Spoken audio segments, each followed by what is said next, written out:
I've come to the call this morning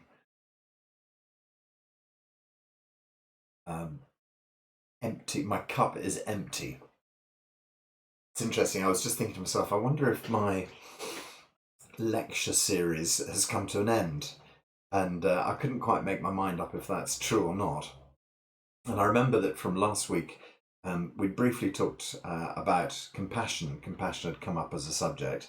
And certainly, so what I intend to do today is to lead you through the compassion meditation and maybe just sort of talk a tiny little bit about compassion and my understanding of it and my use of it, as it were. But the one thing I would like to do is to, um, like all good stand up comedians, throw the floor open to topics. And so I want to invite you to ask any questions that you might have, or just suggest one word if you like. I've seen people do improv like that on stage before, and maybe I might be able to do it myself. So if you have something that obviously, as I say, we'll certainly get around compassion a little bit, and I might start by talking a little bit about compassion if nobody else has got any ideas. But the little chat box down at the bottom, you could always just add something in there if you felt that you wanted to ask a question, or if you want to just unmute your mic, why not do that and dive in? And so I'm taking questions this morning because I seem to be, as I say, my cup is empty. Aha! Straight away, Penny leaps in there with second-hand self. Okay. So obviously, for those guys who haven't been working with Lun Ling, our Chinese teachers, second-hand self has been coming up a lot. And if you don't know what second-hand self is, it's a concept around the ego. Well, I say it's a concept around the ego. The ego is part of the structure, so is self-image part of the structure, and all of these things mask true self. Okay, so let's just have a little look at that as a concept. The idea being is that when you're born, you arrive as your most perfect true self, that as you're brought up, um, thank you, Tony.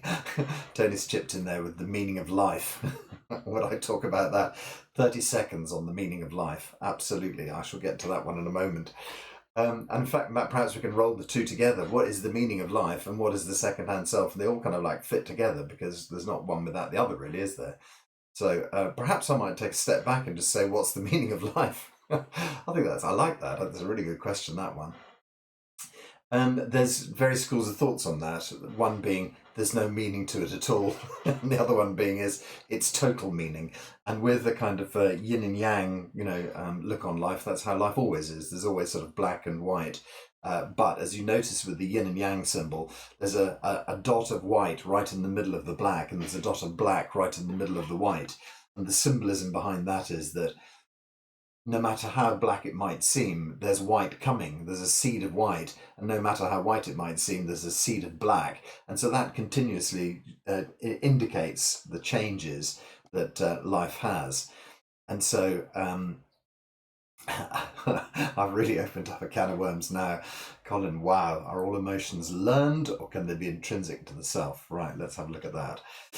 Okay, so yes, I'm on my black and white story. Here we are. We've got our what's the meaning of life?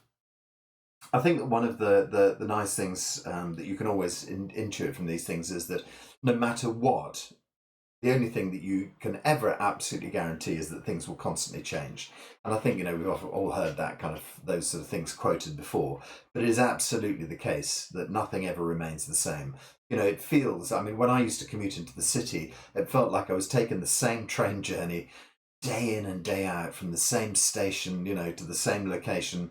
But then, I started to realise that every time I looked out, the scene was completely different. The people standing on the platform were completely different. Even the people sharing my carriage, you just only occasionally see someone.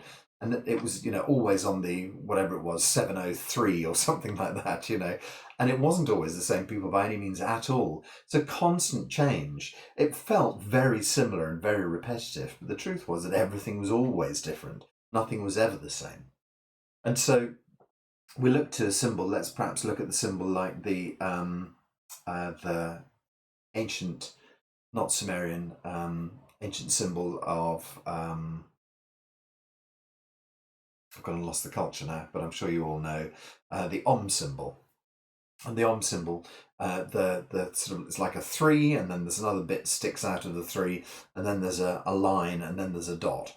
And so you can all picture, I'm sure, the tattoo on almost every hippie's arm, and including me. I have mine on my arm from my yoga days. The three circles represent the three stages of mankind, or the three states of mankind, more easily put. Um, Waking, dreaming, and sleeping, or the other way around: sleeping, dreaming, and waking, awakening. So the indication here is that mankind is in a kind of sleep state, and that from our sleep state we have to finally learn how to dream, and then from our dream state we then make it through to awakening state. Okay, so there's Sahara saying that she can't join our call, so I'm just going to send her the password. Okay, so well done for all of you for cracking the password code. You'll notice the password code is cryptically 3333, as in all powerful things in Chinese numerology. Okay, so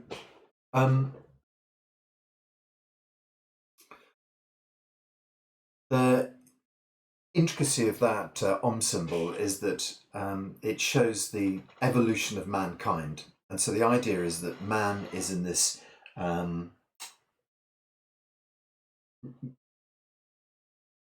dream state, in this kind of, well, this, not even before that, in this sleep state where man needs to awaken. And so we have the idea that we are sleepwalking, is the word I was looking for, sleepwalking through our lives without ever truly awakening.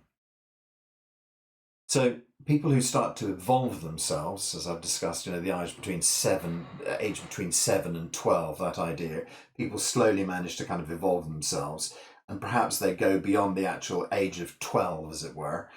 This is the idea that we never really evolve past that we end up in our 12-year-old selves, our emotional 12-year-old selves, in a 40, 50-year-old body, as a politician shouting at each other in Parliament like a playground. So some people make it past that stage, and that's where you move from the sleep state into the dreaming state, and you dream the sort of possibilities of what might be in your life. Dream that there are greater things than just what we have here, just what we are now.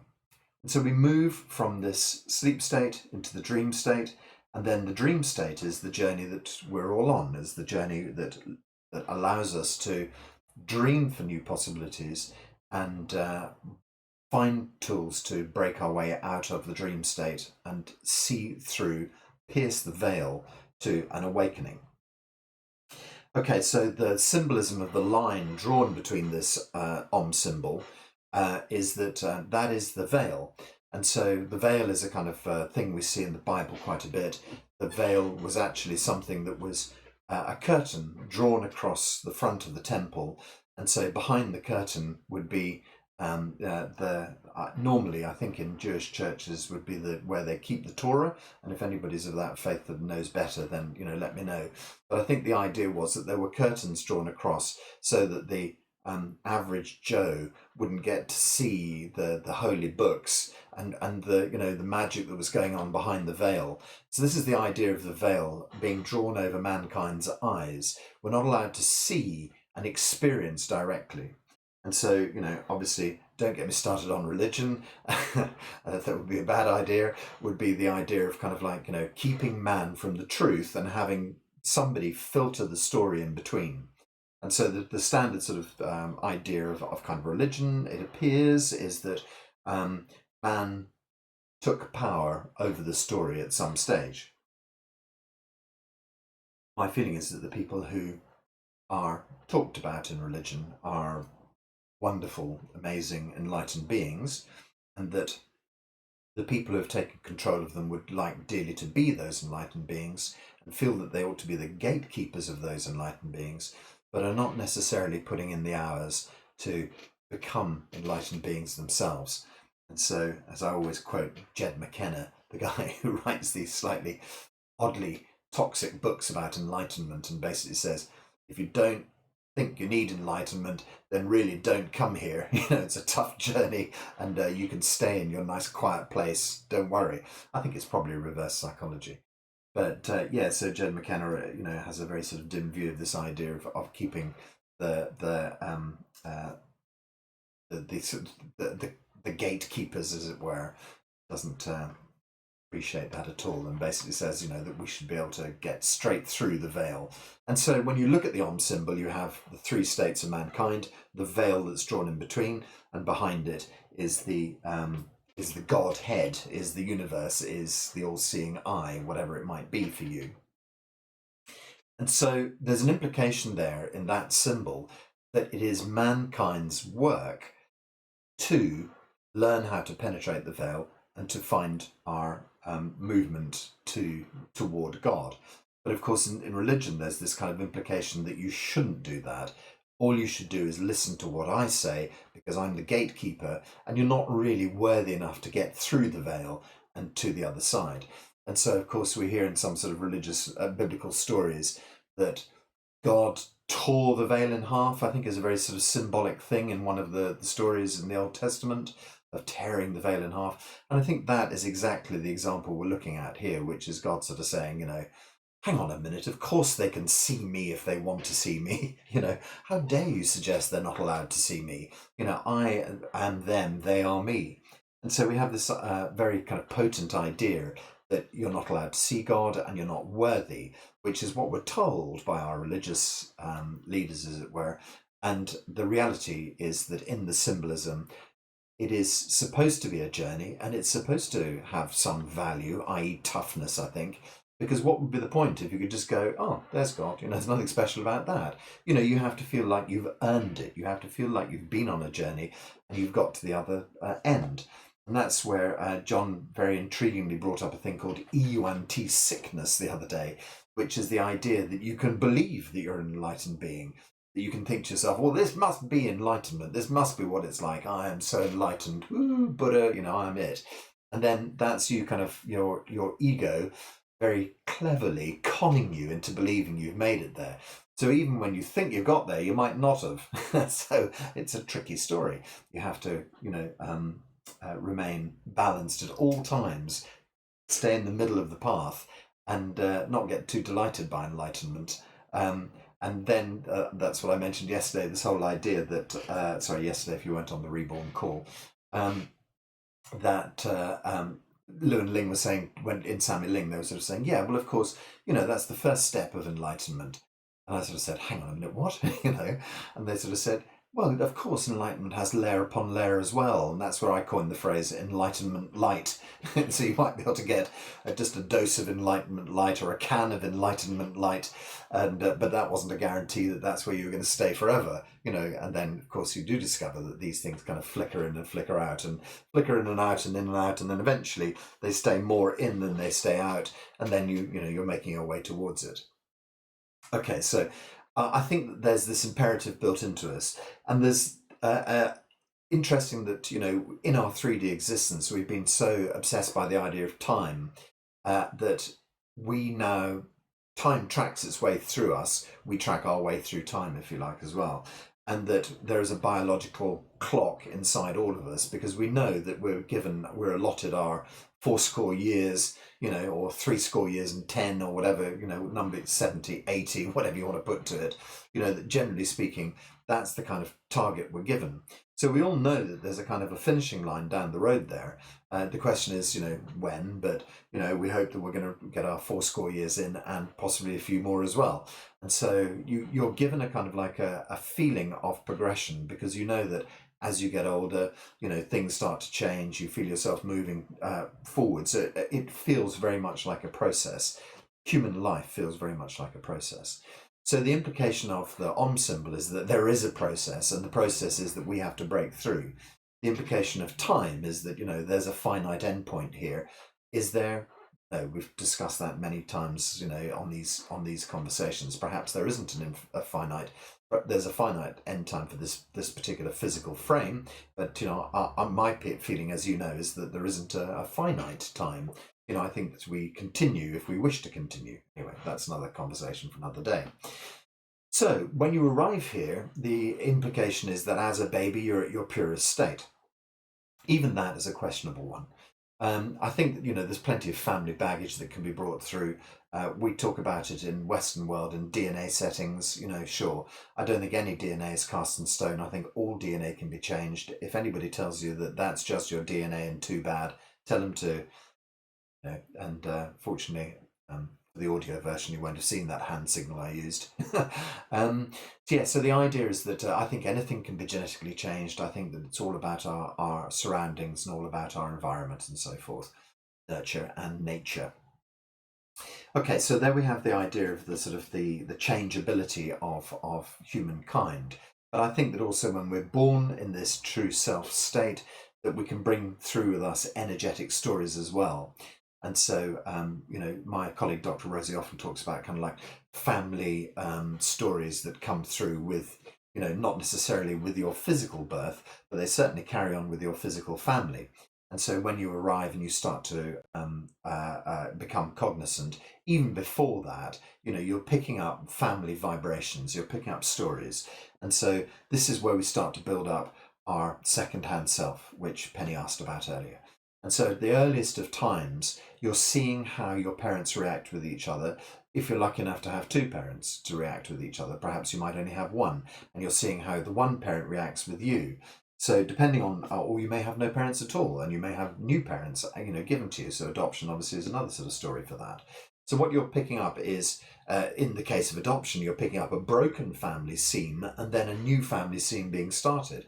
And so in a way, there are two roads running there. If you're talking about a single parent, you're talking about the problems the single parent carries. If you're talking about two parents, you're talking about the problems of interaction between the two of them. If your parents are young and kind of, shouldn't have got together kind of thing, the way that they've kind of crashed together and rubbed together, as it were, or, two incredibly well-balanced parents, that also gives a story for you as well. The question is, what family story are you brought with? It can also necessarily be your grandparents, your great-grandparents. One of my clients always used to say, well, my grandmother had this type of cancer, my mother had this type of cancer, and it wasn't an awful shock to discover that she had it as well. For her, it was an inevitability. She had thought all of her life, when will I get this type of cancer?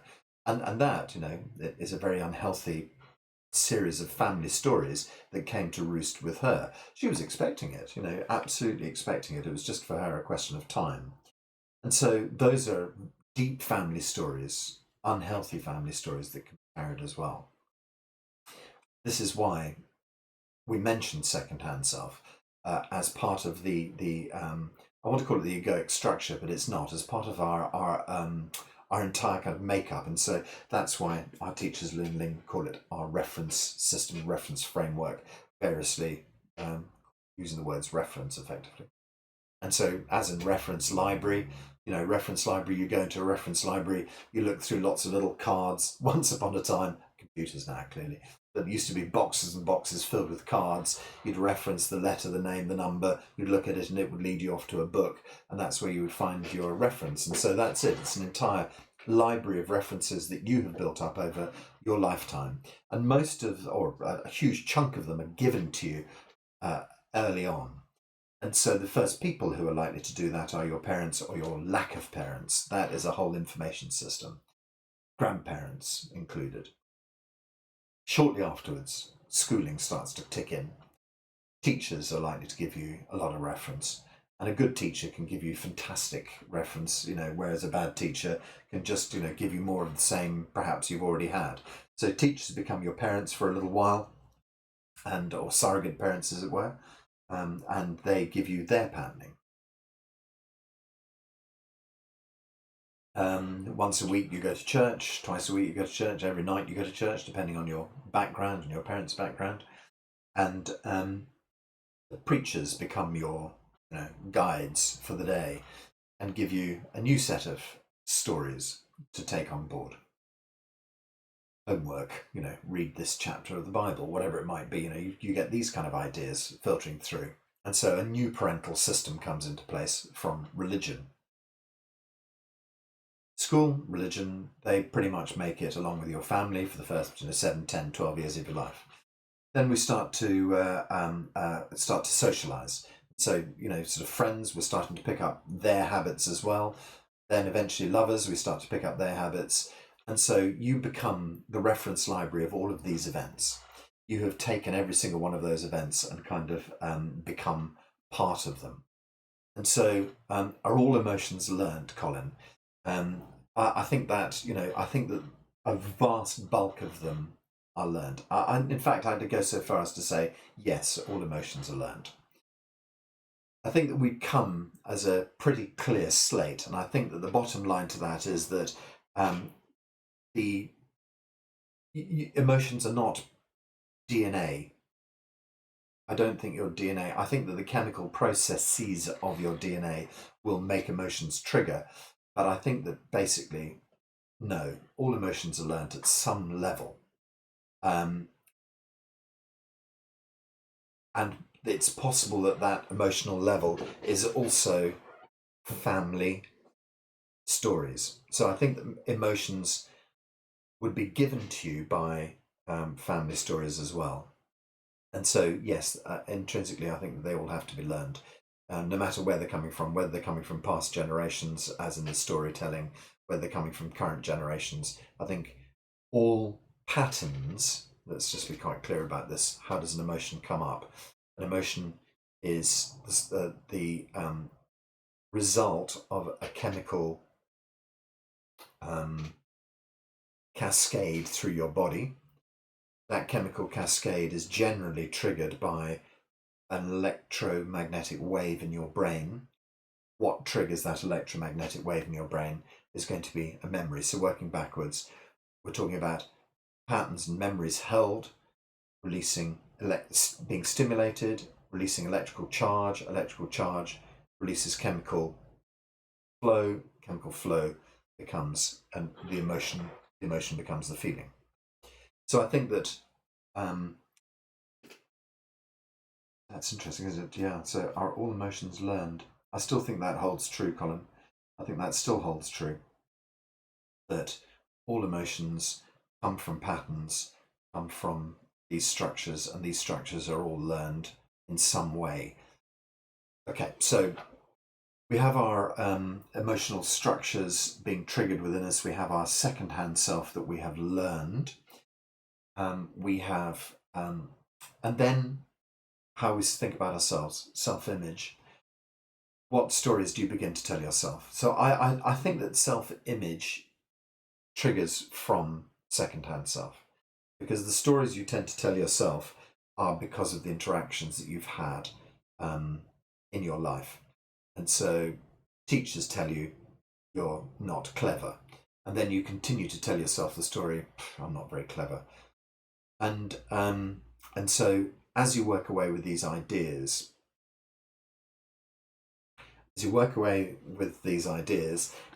you reinforce them. That becomes your your self-image. So they all come, I think, from the same root, which is things that you have learned about yourself, and then things that you continue to tell yourself. And also reinventing yourself, thinking, I'm going to pack my bags, I'm going to move to South Africa. So that's what I did. I'm going to reinvent myself as a computer expert. And that's effectively what I did. Well, actually, I reinvented myself as various different things in South Africa.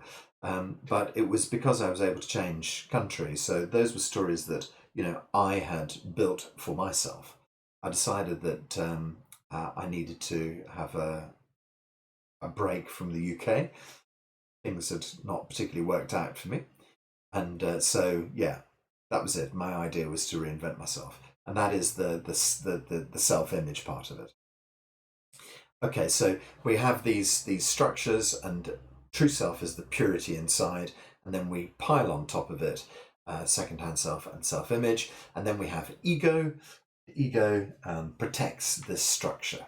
Ego is like the castle walls, and when someone turns around and says, you've just suggested that you're some sort of computer expert, but how come you can't fix this problem? and off you go. You sort of say, "What do you mean? How dare you ask me that? I'm working on it right now. I'm going to fix it. Don't worry." And that's the ego stepping up there to defend you.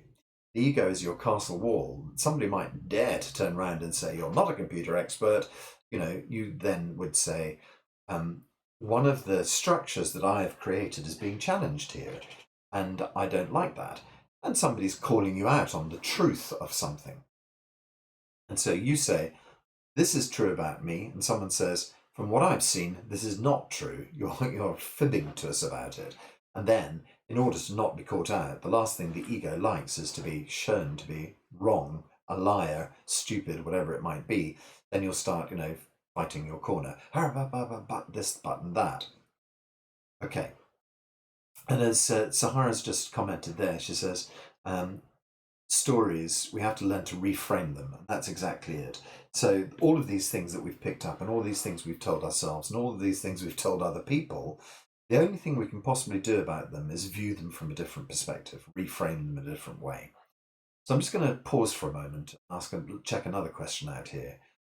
So by practicing Zheneng alone, is it possible to reach deep down into your subconscious and change your frame of reference? Great question. Fantastic.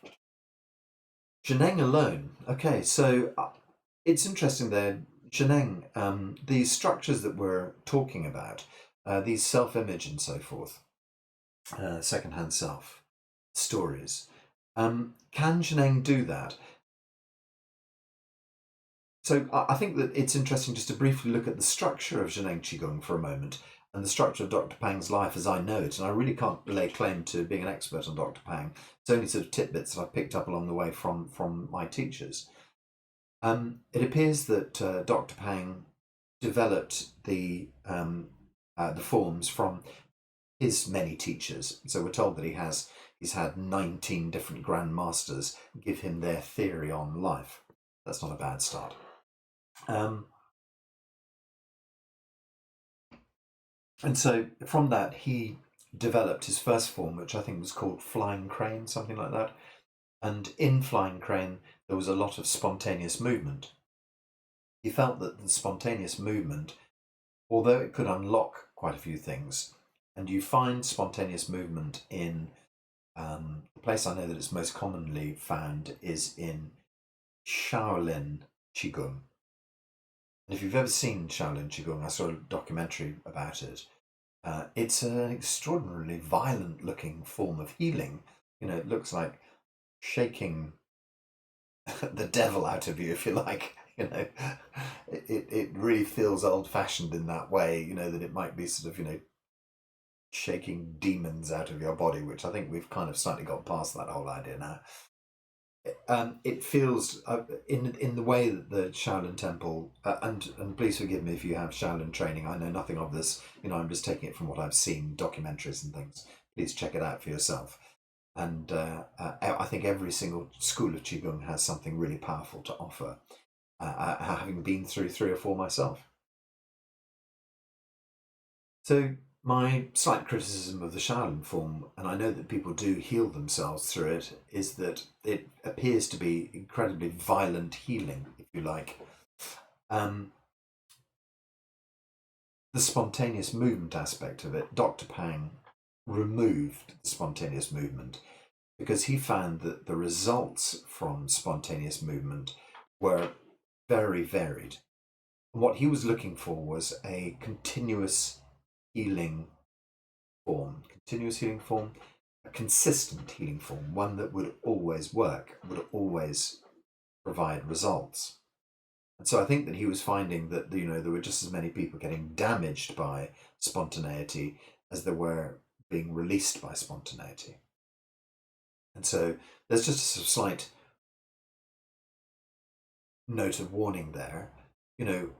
What I'm suggesting is that it might be the healing form that you need, but it just strikes me as being interesting that Dr. Pang removed it from his work after having studied with 19 Grand Masters, as this figure is always kind of like oft quoted, that he decided to remove it. So I think from an Uber perspective, his decision to remove it speaks volumes for me. Okay, so that being said, He then went on to develop Lift You Up, Put You Down. He then developed Body Mind. He then developed the 5 organ method. And then after that, or alongside these things, he was developing various different meditation forms as well. And it strikes me as being interesting. I've done a bit of research work into meditation as well. And we find that meditation appears to hold two basic paths. And the first path is a do something meditation. The second path is a do nothing meditation. So the do something meditation then splits off into 1,000 different categories. Sit in front of a candle, and, or do a mantra, or stand or sit or lie, or gaze into the distance, or watch your navel, whatever it might be. There are many, many variations on the do something meditation. The do nothing meditation is pretty much that. It's just a do nothing meditation. And there are doorways into it, but I think the ultimate space is the same space. And I think a lot of schools have very different doorways that lead into the same space.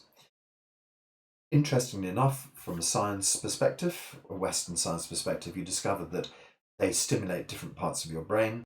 So the suggestion is that it would be a good idea to do both practices, that you can actually create a broader band of meditation by following both paths. And so the suggestion is that, and you might feel that if you don't do one alone, you never get deep enough with it. However, the idea appears to be that if you use the do nothing meditation, you can penetrate very, very deeply into the let's just call it into the subject. And if you do something meditation, that you have a much wider understanding of meditation, or a wider field. So one goes deep and one goes broad.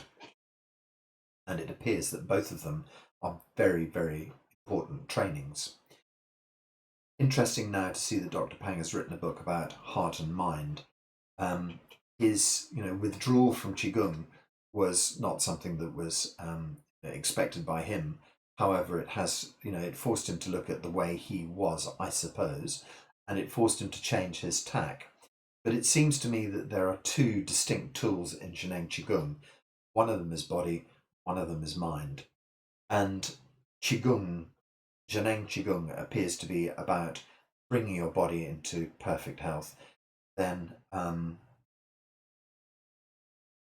the meditation practices that are built into the school of Zheneng are about evolving you to the higher level. So this is where it seems to me that Zheneng has progressed beyond other forms, although my understanding of other forms is limited, so I can only say it from my perspective and from a few other schools and books that I've read. The thing that astonished me about Zheneng was the extraordinary depth to which it goes, the breadth and depth of it. And that's why I've settled there. I think it's interesting that it's a distillation of so many forms, and that it's a reasonably current form. And so the fact that it was designed in the 1970s, 80s, and 90s, I know that there are still masters out there teaching other forms, but I don't know that there are any developing other forms. So there's a question, something I don't know. My knowledge is not wide enough there. And in fact, as soon as I say that, I know that there is one person out there developing another form, and that is a guy called Yuanzi in New Zealand. Yuanzi studied with Dr. Pang for a few years, became a Zheneng Qigong teacher, went off to New Zealand. I think decided that he had found his enlightenment, and is developing the tool further. Has taken his Zheneng footing, is building a new tool based around him. I don't know. That makes it sound very, very egotistical. I do feel suspect about it, and this is just a little branch story here, which is, it appears that in China there are two separate schools of Zheneng. They provide a very united front, but they appear to have different approaches. And so, whilst I've worked with people from both sides of that coin, I feel that I'm erring on the side that I'm erring on the side of it that seems to be allowing Zheneng to evolve in a way, seems to be digging deeper into the emotional, seems to be deeper into the psychological, seems to be digging deeper into allowing the emotional side to evolve, let's say. I think there's also a school which basically says, as it was taught by Dr. Pang up until 1990, we're going to stick to the letter of the law and we're definitely never going to allow anything to evolve from it. So the question is, evolve or not?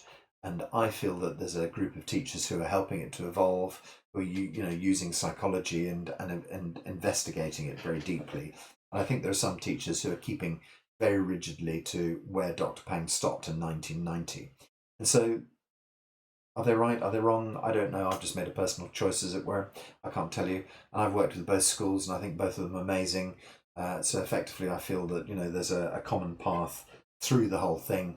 The common path is all the standard tools we use: lift you up, put you down, body, mind, form, Lachi, and all that sort of stuff. All of those common tools are used by both schools. It just feels that one school is slightly more open to the idea of examining the psychology side of things, and the other side of the other school seems to be very much staying within Dr. Pang's framework as it completed in 1990. So the question is, if you look at Dr. Pang's new work, do you allow that to evolve into his old work? I feel the answer to that should be yes, so that's why I'm following. As you know, I'm a great follower of Lu and Ling. I think they're great teachers. And I think that they're evolving the work. Some of the other schools are much more, and also I feel Jan Shearer is doing that as well. I think he's also evolving the work in a way. And so I think there are sort of two paths that I tend to follow, but I wouldn't recommend that you choose my paths. I recommend you'd go to China and meet all these people yourself and make your own mind up. So if you fancy going off to the centre in Xi'an, there's amazing things going on there. It's a scientific research centre as well as a healing centre, as well as there being some really cutting edge people there. And I think that they may be leaning more towards the consciousness side as well. I think there's the Dao Heart School, and they're much more traditional, but that doesn't make them any worse. That makes them, very, very powerful in their own, very faithful to Dr. Pang way.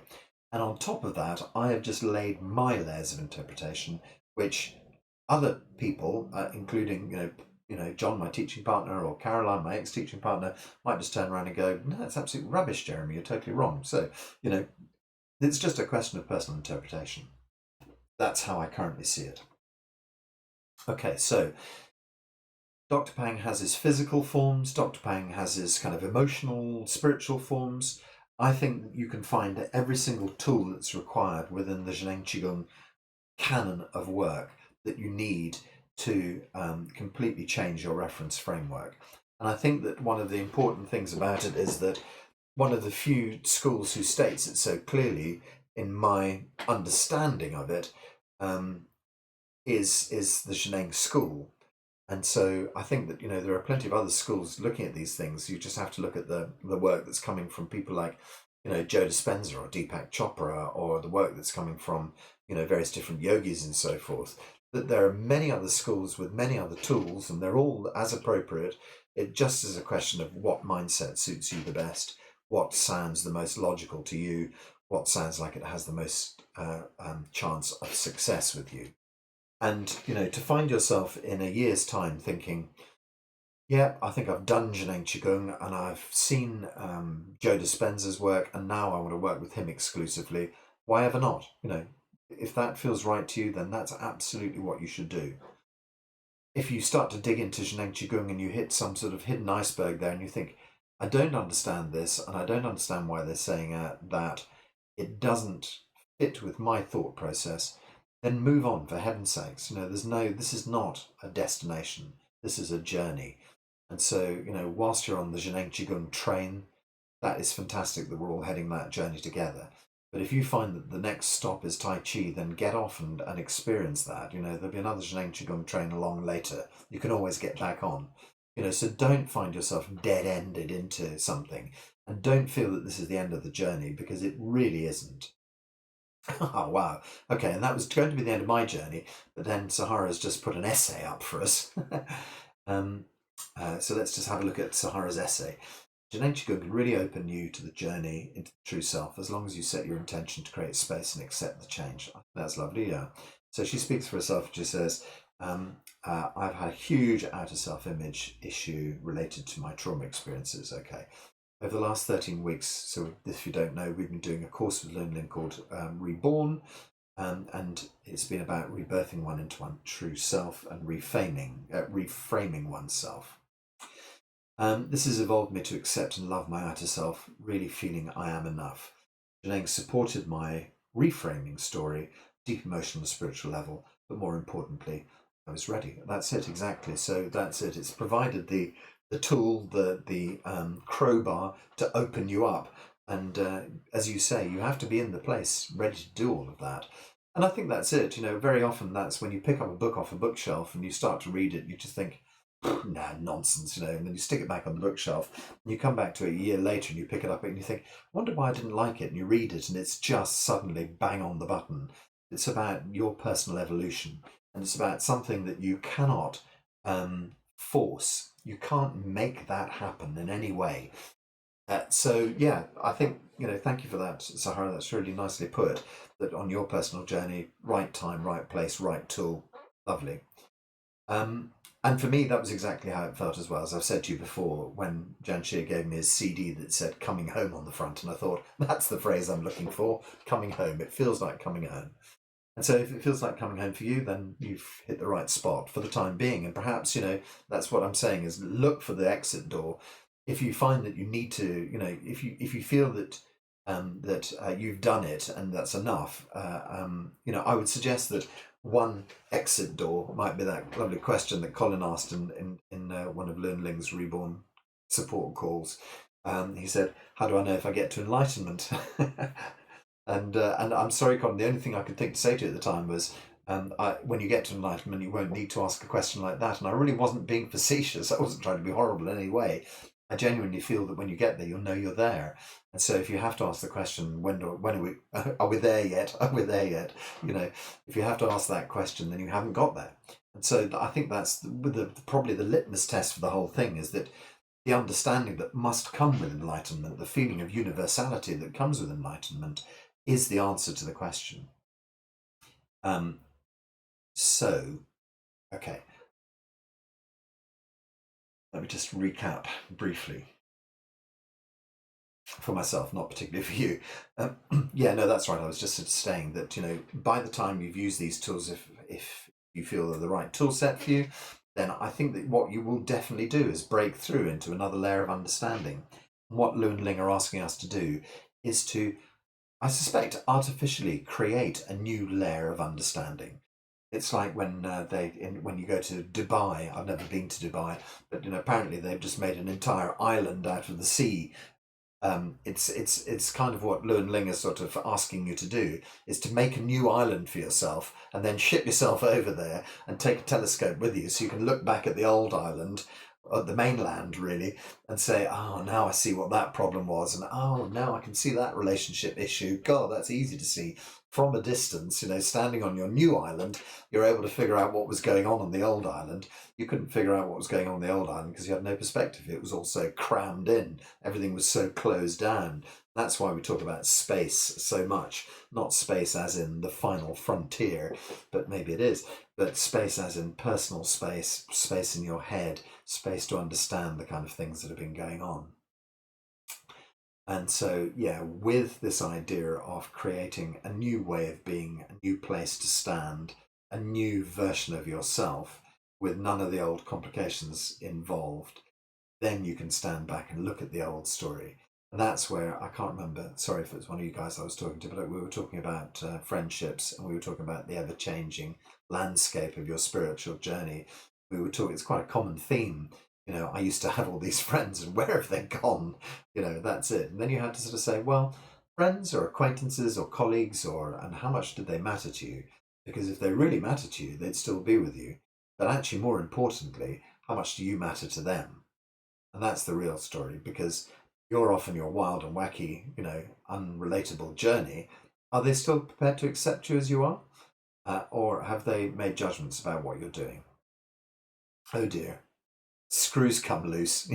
I don't want to associate myself with Jeremy anymore. He's, must be on something, taking something, lost something, and so those people drift, and that's fine. That's just the way it's supposed to be. They're part of that part of your life, but they're not part of this part of your life. And they can be there at a distance, and you can phone them up and say, "Hi, good to see you. How you doing?" And an hour or two's chat is enough, rather than having to go away on holiday for 2 weeks with them and discover how deeply different you are now.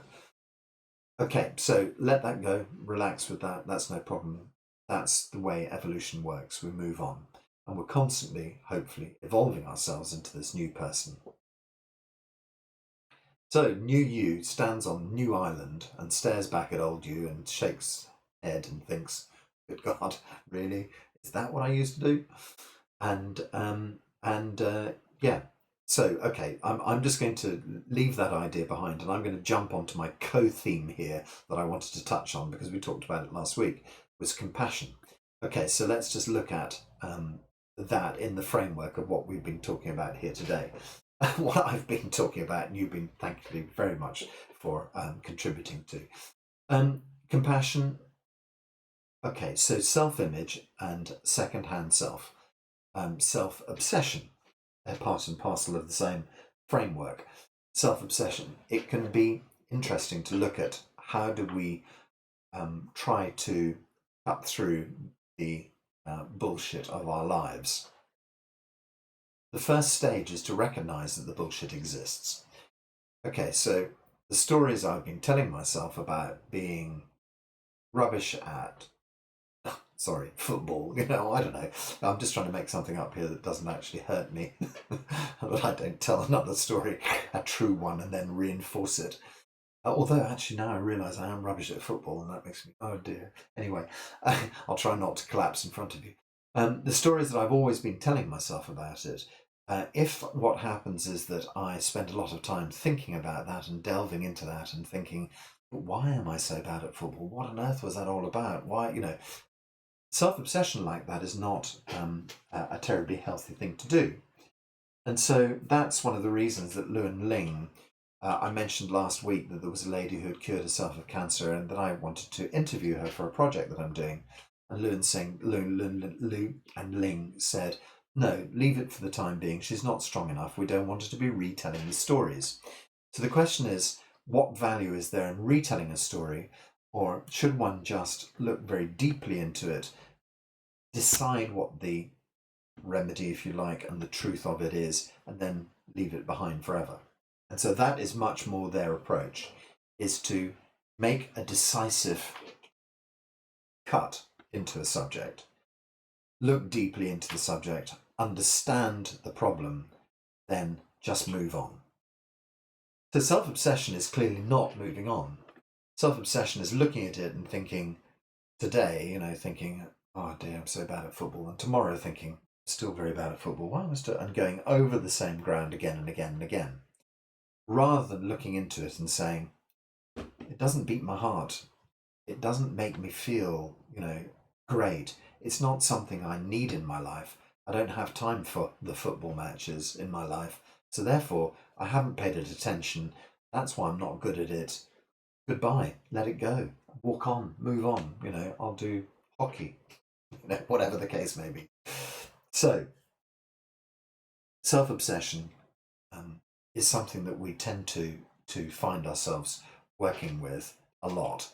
We tend to find ourselves repeating the same story, going around the same pattern repeatedly, trying to analyze that. And that self-obsession is not healthy because, as we've discovered, and with all due respect to people who are psychologists on this call or who have gone through, counselling for years, things like that, it's unfortunate that actually, look, I'm just going to pop another one in here as well.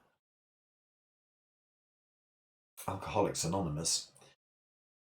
Just had a few people over the years talk about it, and I find it very interesting that the net result of Alcoholics Anonymous is that 20, 30 years later, people will say, "I'm an alcoholic. I'll always be an alcoholic."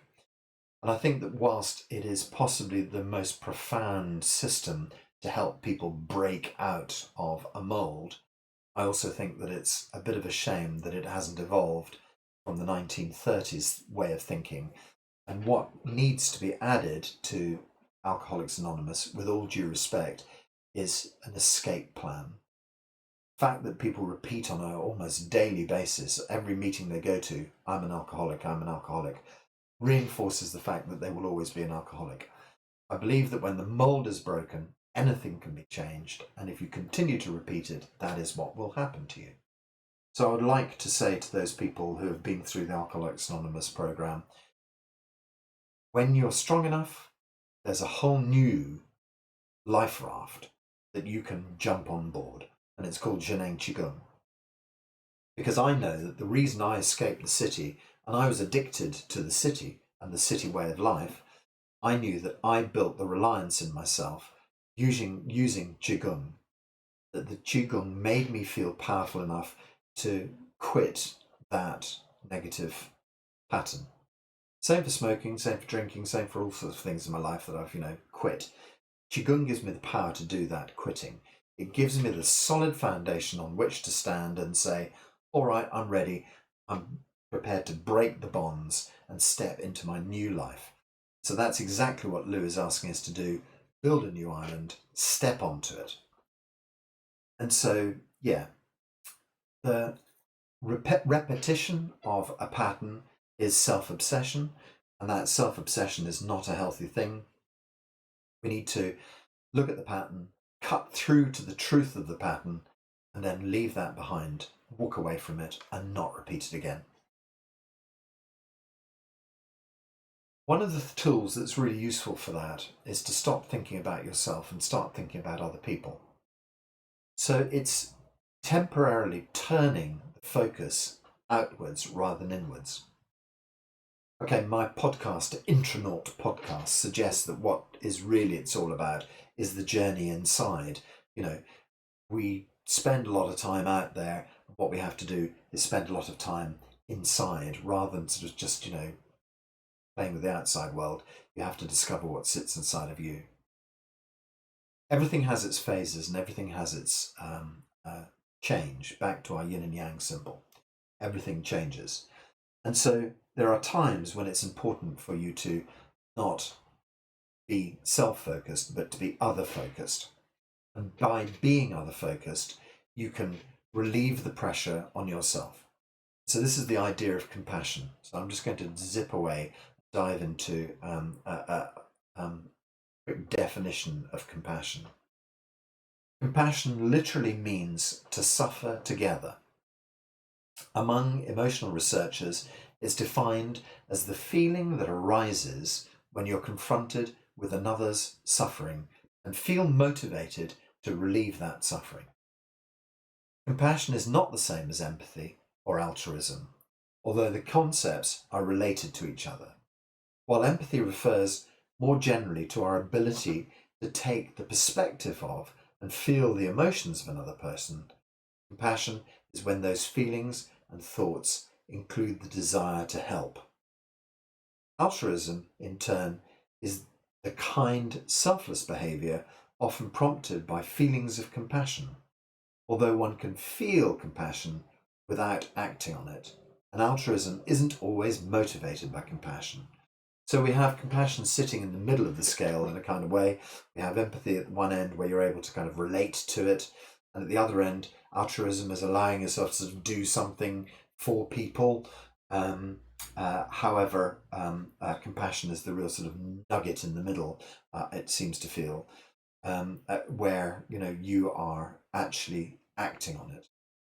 So compassion makes you feel good. One of the important things. Being compassionate, turning to other people in a kind and loving manner, interestingly has the effects of doing things like reducing risk of heart disease. It helps to lessen the pressure, as it were, on the vagus nerve. It slows our heart rate. And then compassion training, like we're going to do here, it lowers your stress hormones in your body. It shows that Practicing compassion meditation improves your emotional life, your positive thinking, it improves your own relationships, it improves your ability to be empathetic.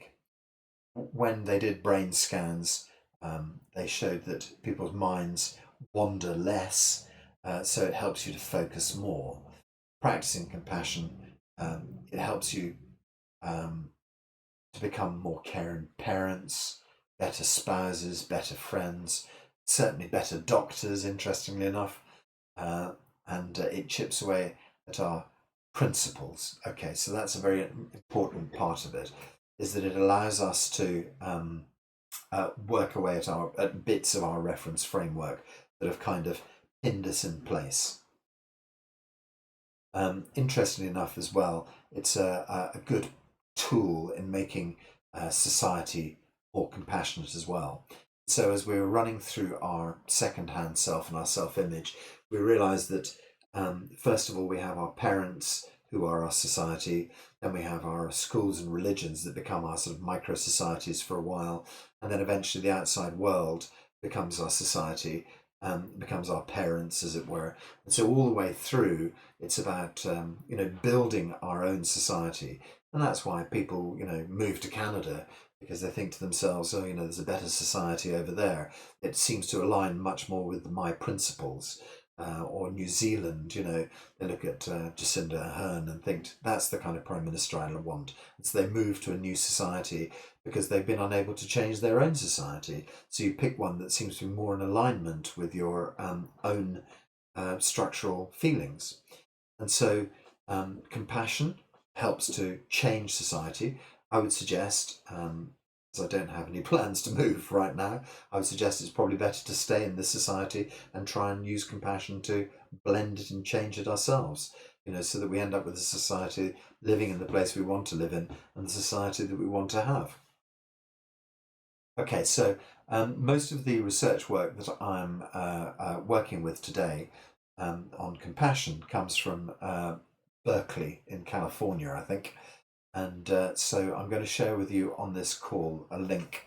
But essentially, it's the Berkeley, Berkeley, so berkeley.edu, which is a university in, as I say, in America.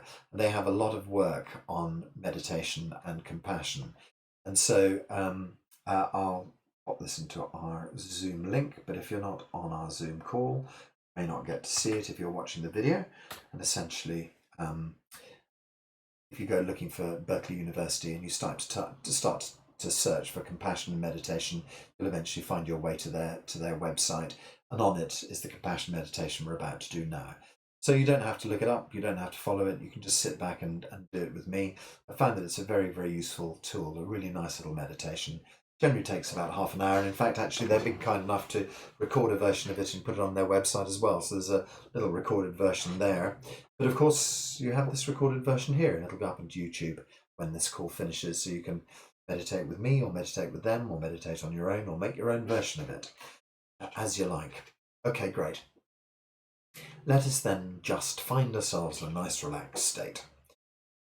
A lot of talking now, just calming.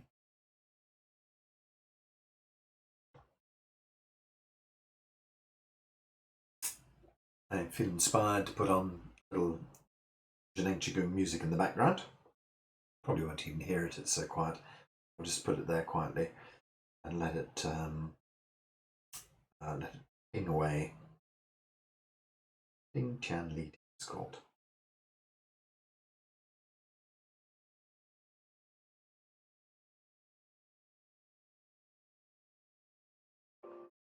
Okay, so standard Jnane Qigong relaxation. Gently close your eyes.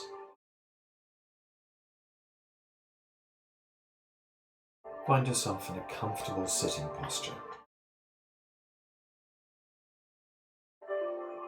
Connect yourself into the earth. Connect yourself into the heavens.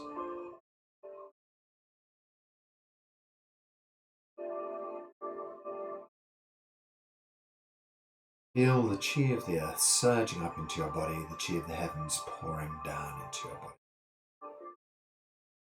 Chi meets at lower dantian. Lower dantian supports your meditation process. Lower dantian supports your meditation.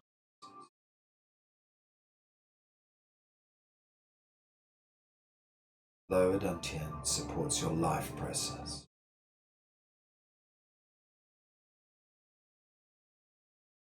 Draw the outside world deep inside the center of your brain.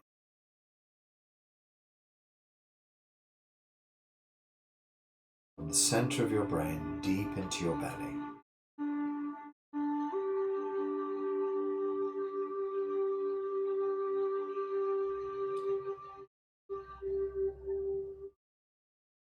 Whole body relaxed into chi.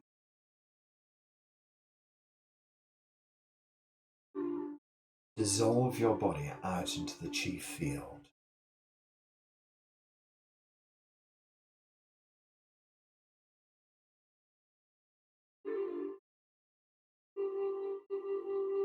Soften, relax.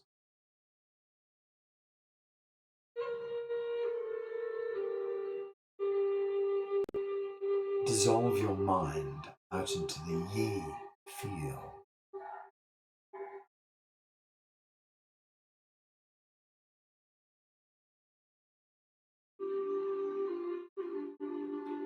Feel the universe with your mind.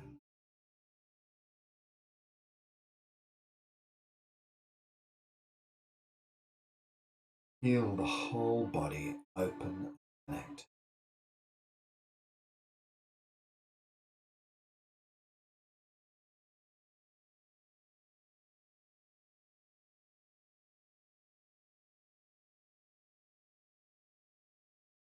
Draw from the universe back into the center of your brain, chi to the center of your body.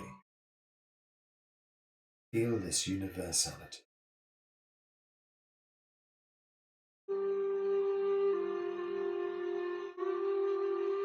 No inside, no outside. It's total connectivity.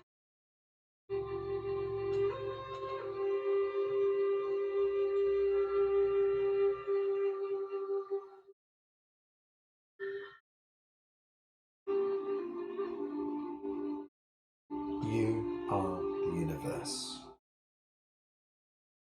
The universe is inside of you.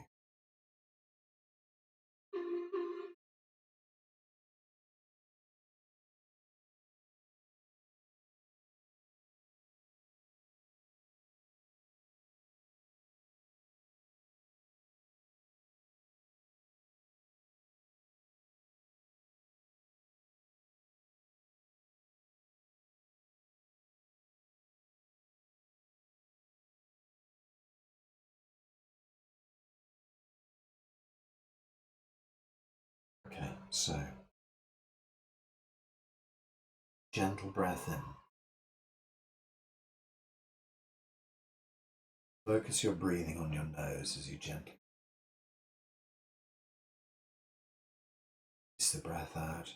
Soft and easy breath. Just experience this process of breathing in and breathing out. When you breathe in, draw the chi from the tip of your nose to the center of your brain.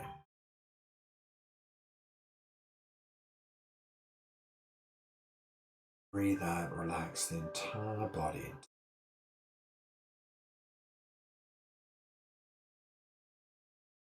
Breathe in, chi deep inside.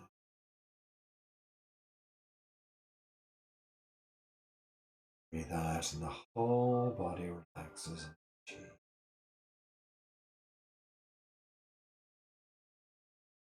Just a couple more breaths like that.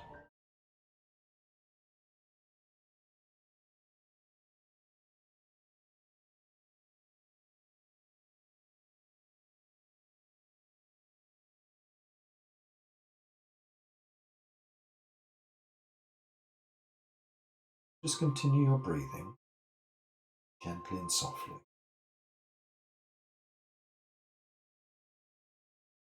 In your mind's eye, to someone who is close to you, someone towards whom you feel a great amount of love. Notice how this love feels deep inside your heart.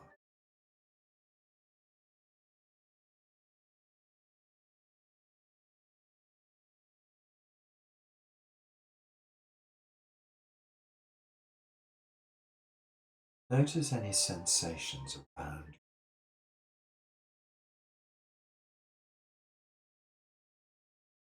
Maybe you pick up sensations of warmth or openness, tenderness.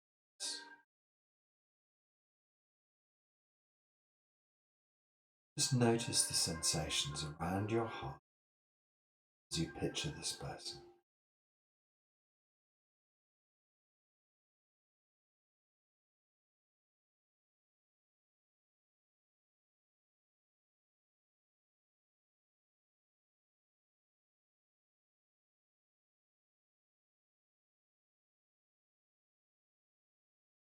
Just continue gently breathing, focusing on these feelings as you visualize your loved one.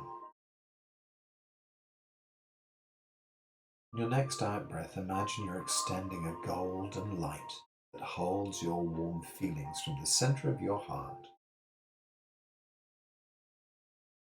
Imagine that golden light reaches out to your loved one, him or her, peace, happiness.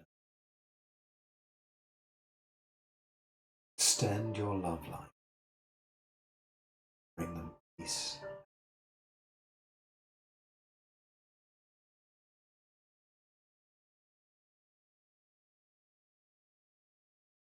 Follow me as I recite these phrases. May you have happiness.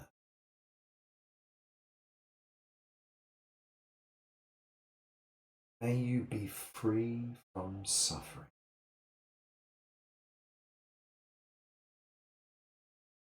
May you experience joy.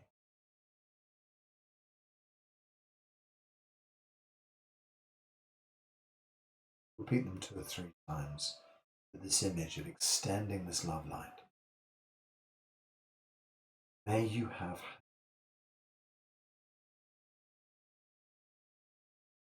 May you be suffering. Experience joy.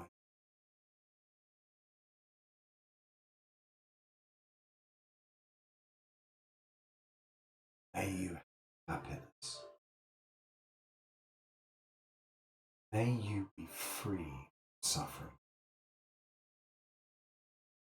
May you experience joy and ease.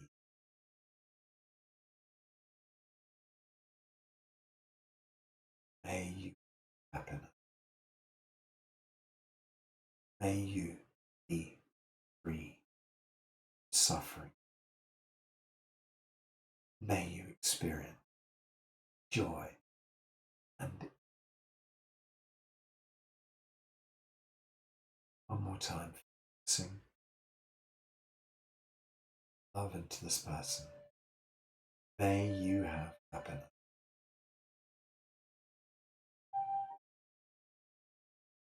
May you be free from suffering. May you experience joy.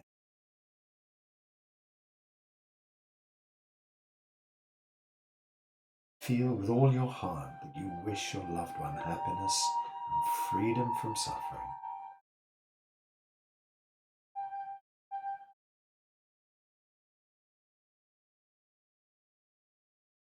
Now try to bring to mind a time when this person was suffering. Maybe when they had an illness, injury, maybe a difficult relationship. Picture that moment.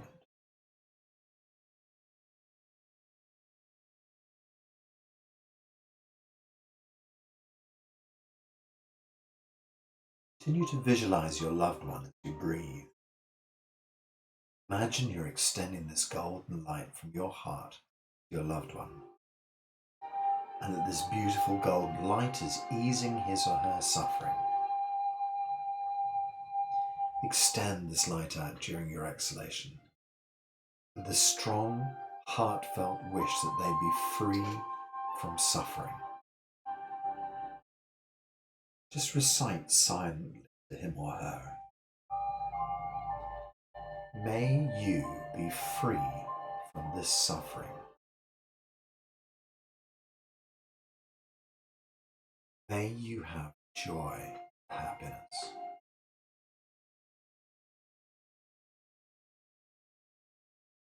May you be free from suffering. May you have joy and happiness.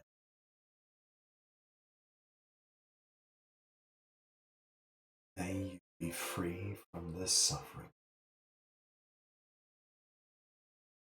May you have joy, happiness.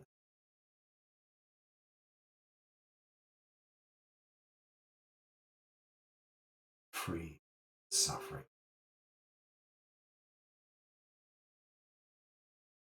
Joy.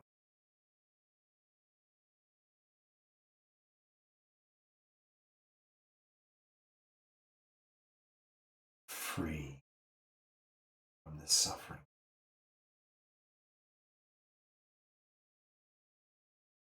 May you and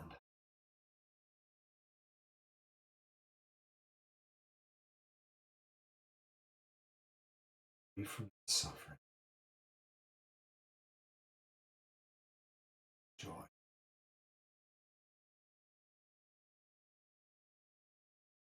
Let's try and notice how this feels in your heart. What happened to your heart? Did any sensations change? Did you continue to feel the warmth, the openness, and the tenderness? The other sensations, aching sensations perhaps? Are you able to really deeply wish to take away this person's suffering?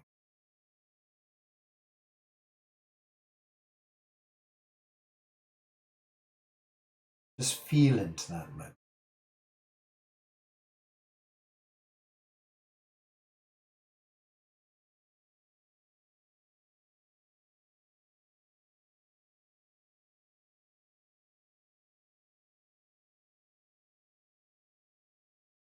Just contemplate a time when you've suffered yourself.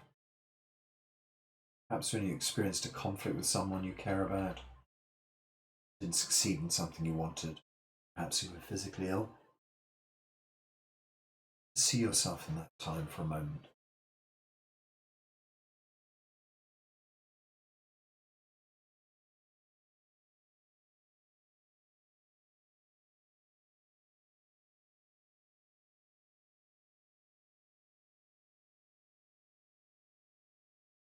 Notice how you feel when you think of your own suffering. How does your heart feel? Do you continue to feel warmth and openness and tenderness? The other sensations, perhaps you feel an aching pressure.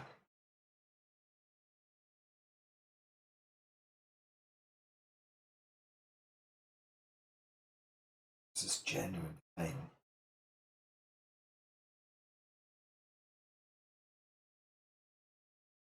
Just as we wished our loved ones' suffering to end, wish that our own suffering would end. We might also envision our own pain and suffering leaving us so that we can truly experience happiness. Continue to visualize yourself as you breathe. Imagine that the golden light coming from your heart is easing your own suffering. With each exhalation, feel that light deep within.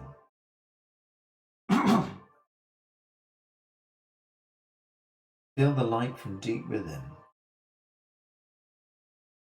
Strong, heartfelt wish you be free from your own personal suffering. Recite with,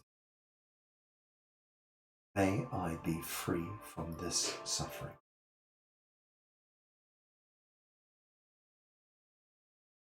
May I have joy and happiness.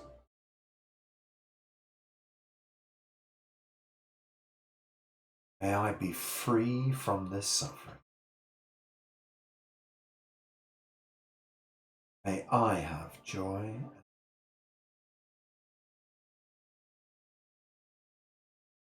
May I be free from this suffering.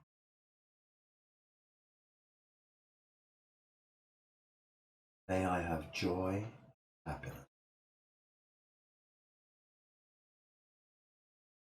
May I be free from this suffering.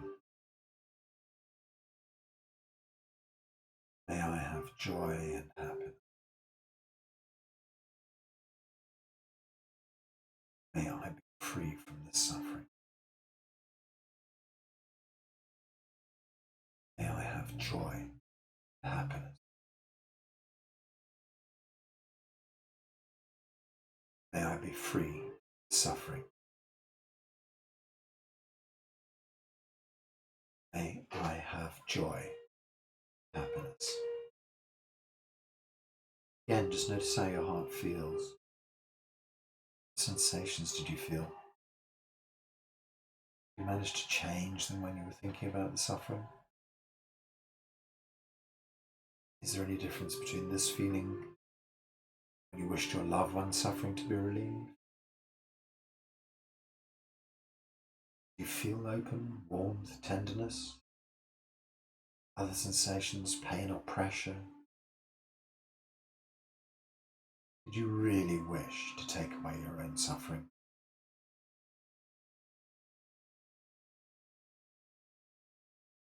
Just think into that.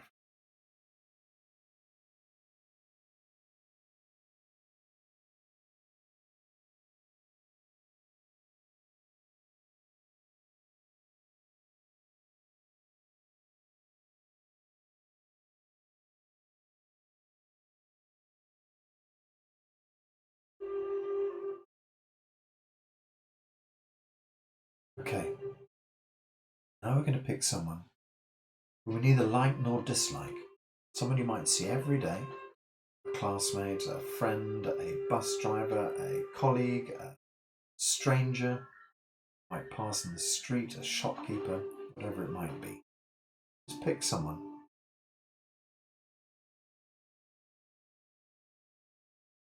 Although you're not really familiar with this person, think how they might suffer in their own lives.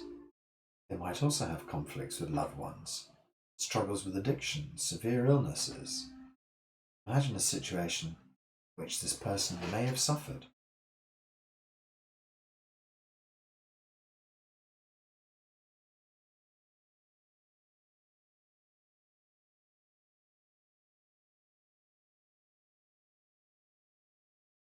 Notice your heart center. Can you pick up different sensations?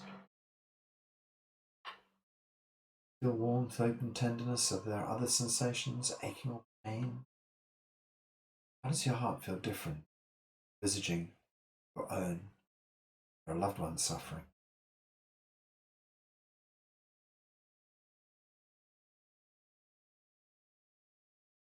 Keep visualizing this person.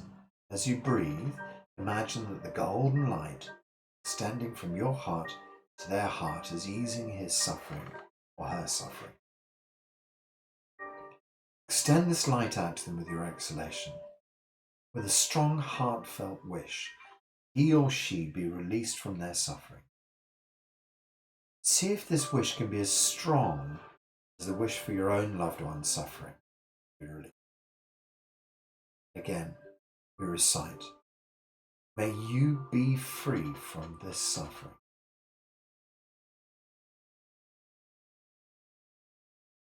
May you have joy and happiness.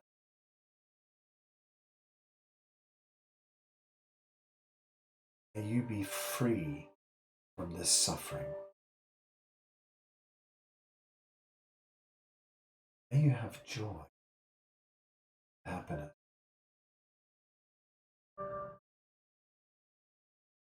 May you be free from this suffering.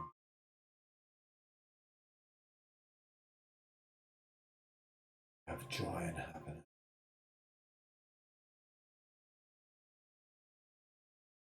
May you be free from this suffering. May you have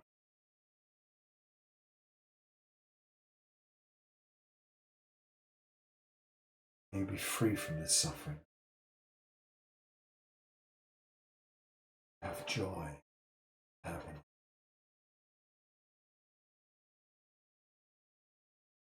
May you be free from this suffering.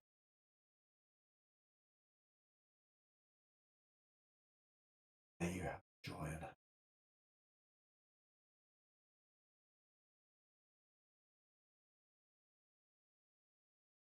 Free from the suffering.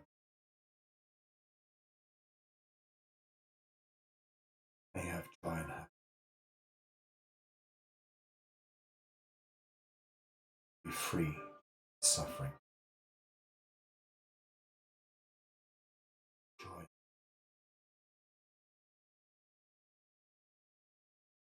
May you be free from suffering. Joy. Happiness. Again, feeling into your heart. You're able to feel sensations change, pressure or pain, warmth, openness or tenderness. How is the sensation different from yourself or your loved one? This new phase.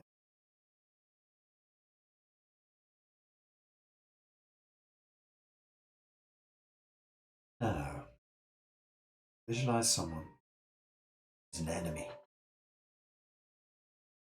Visualize someone with whom you've had difficulty in your life. Maybe a parent, child, you disagree, ex-partner, ex-co-worker, someone you didn't get along with. Although you may have negative feelings towards this person, think about how this person has suffered in their own lives. They've also had conflicts with loved ones. They've also dealt with failures. They may have suffered illness. Try and think of a situation in which this person may have suffered.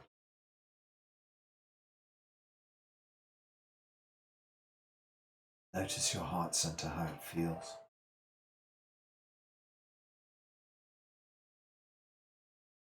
Notice the sensations. How does your heart differ from when you're feeling about your loved ones?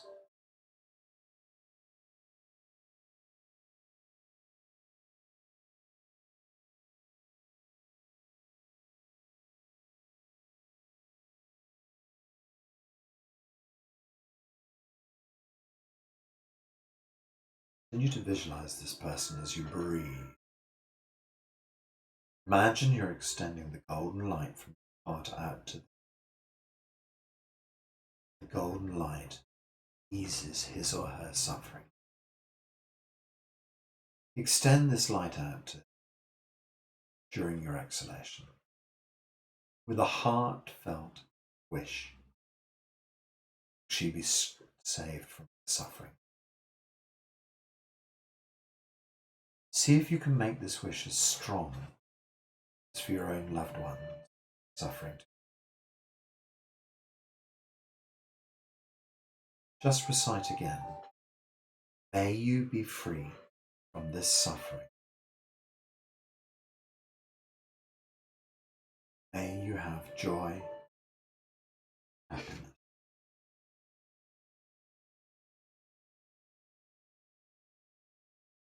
May you be free from this suffering.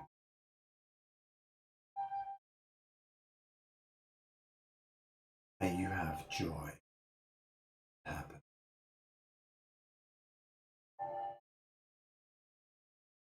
May you be free from this suffering.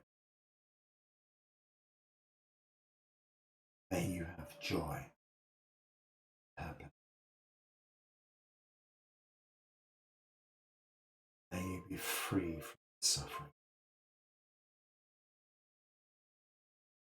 You have joy and happiness.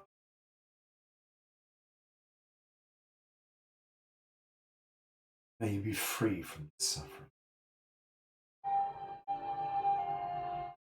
May you have joy and happiness.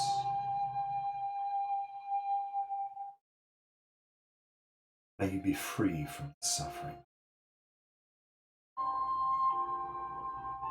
May you have joy and happiness. If you have difficulty wishing for their suffering to be relieved, think of a positive interaction you've had with this person that can help in wishing them joy and happiness.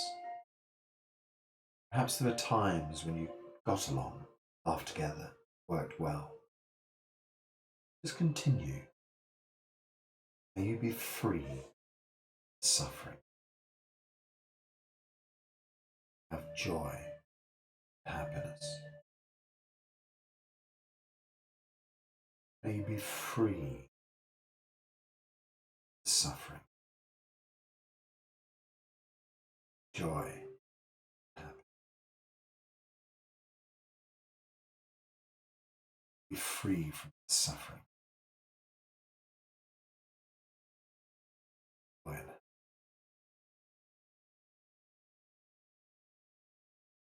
be free from suffering.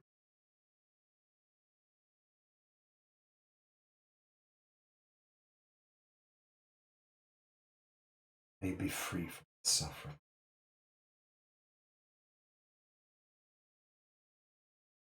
Happiness.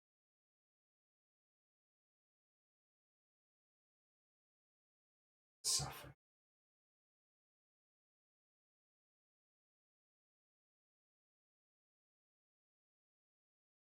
Free suffering. May you have joy, happiness. May you be free from suffering. May you have joy and happiness. May you be free from suffering.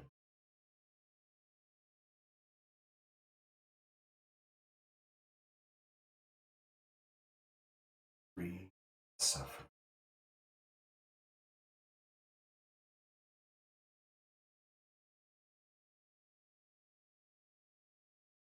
Free suffering. Joy, happiness. Last time. Free from suffering. Happiness.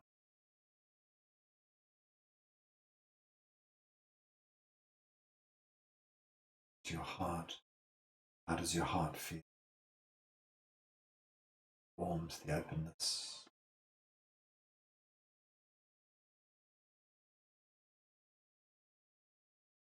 Pain and tightness. Manage. Feel desire to take that person's suffering away.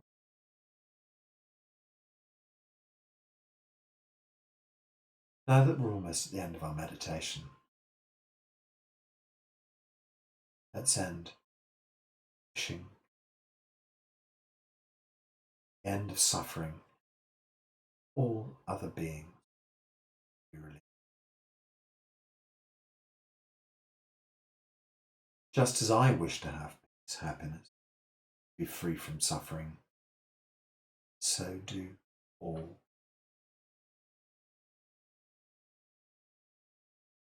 Just as I wish to have peace, be free from suffering, so do all beings.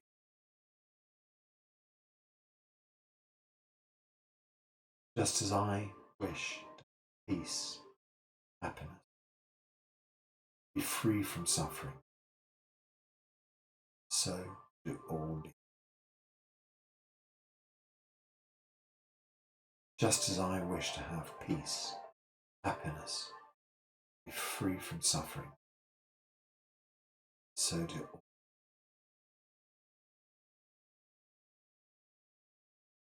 Just bask in the joy of this open-hearted wish. Ease the suffering of all people. how this attempt brings joy, happiness, and compassion to your heart at this very moment.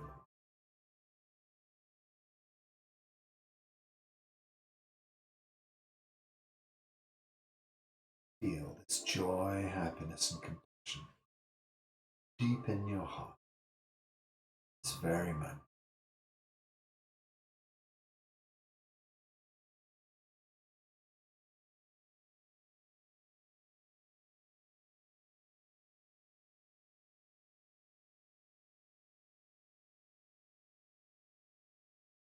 Okay, so we're gently drawing ourselves to a close.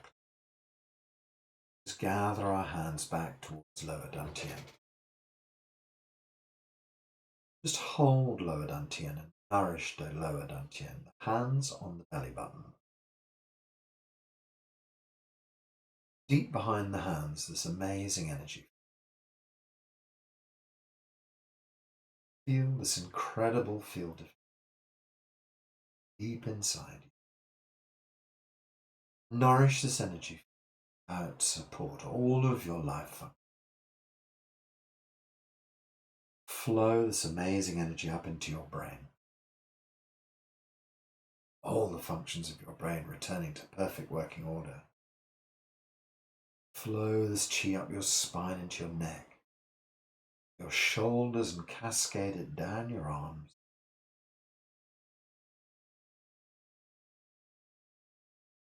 Down your spine, round ribs, down pelvis, hips, to your thighs, knees, calves, and ankles, and feet. Feel the whole structure of your body strong, working well. Every muscle in your body strong, chi flowing well, blood flow, sinew tender, bones solid, deep inside, marrow functioning well, protecting you. Every system in your coming back into perfect working order. Digestive system, your nervous system, your lymph system working really well. All of your sensory organs working really well. Blood system, urinary system, everything working perfectly. Imagine every cell in your body working at a DNA level, working perfectly. Feel every cell in your body in perfect working order. Feel all the process of your body turning to perfect working order. All functions of your body normal. All functions of your body normal. All functions normal.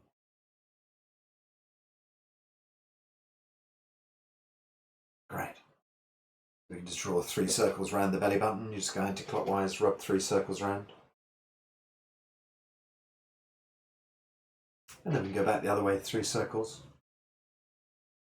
Closing down, holding the chi inside, resetting ourselves for our daily activity. Just feel the whole body, head to toe, perfect working order. Everything healing right now, just like that. Right now, everything starts to heal. All the old patterns dissolve. In place of them, brand new healing pattern. Body returning to perfect. All functions normal. All functions of your body normal. Great, so put a big smile on your face. Slowly open your eyes. Move the hands around, give yourself a bit of a stretch.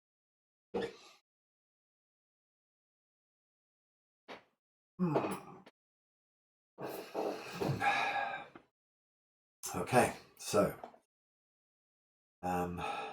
that's that. Lovely people. We've got some exercise classes tomorrow, 9:30 and 6:30. So come along and join those if you fancy. This will go up on YouTube. Slowly, my subscriber numbers are building. It's very exciting. On YouTube, you have to get to 100 subscribers on YouTube, and so and then you can get your own name. Woohoo! So I can then have YouTube/Jeremy College with a bit of luck. So I'm saving up subscribers, and I'm up to about 91. And so if you'd like to join in, please tick the subscribe button on YouTube on my channel. You just kind of search for me on YouTube and you'll find me and you'll find all my daft videos. Then you click subscribe and I head a step further forward to world domination. Okay, so really good to speak to all you guys. Thank you very much for all the input here. I really like that, having those questions. So if you've got questions for next week, bring them on. And I don't know, perhaps we might just do the compassion meditation again or see what else pops up. But it's nice just to sometimes just to reinforce those things a couple of weeks in a row. Okay, so blessings to you all, and thank you for your comments, and I look forward to seeing you guys very soon. We're going to say Howla, of course. Don't worry, Tony, I haven't forgotten. I had forgotten, then I remembered. So I can unmute everybody and we can join in heartily shouting Howla to each other. If you don't know, Howla means everything is good already. Everything is already sorted. Okay, so you put hands up in the air, then we say 1, 2, Howla. 1, 2, Howla. Great. 1, 2, Howla. Fantastic. Thank you, everyone. Good to see you all. Thank you, Jeremy. Bye. Jeremy.